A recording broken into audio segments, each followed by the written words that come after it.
Love, a concept uniquely Western. I speak of the love that we all have the idea of in our heads. When we read the great stories, we're reminded of this idea of love. 3 types of love.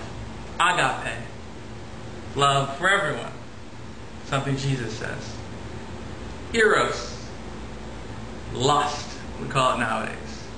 And then there's final love that we are familiar with, the soulmate. All of these stories are completely without love in the Western notion. Love is, in fact, so absent from them, they are almost a little disturbing to read, the interactions between people.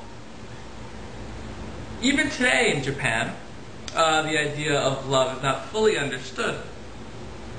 When you speak with someone, they'll speak of having soulmates or being in love with many people. The idea of one person on this earth being your other half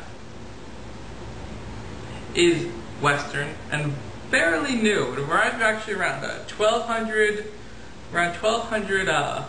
CE, I would say, with the Grail romances.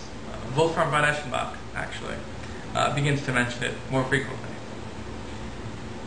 This is the idea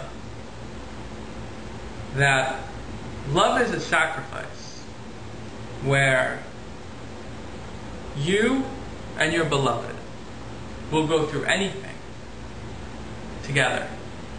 And sacrifices are not made to each other as they are to the union, to the marriage. The idea of that other person being just a person. Now in the Oriental, Japanese folklore, as we just read, that's all absent. That's because in Japan, the idea is woman is the embodiment of the cosmos. She's something more than she is.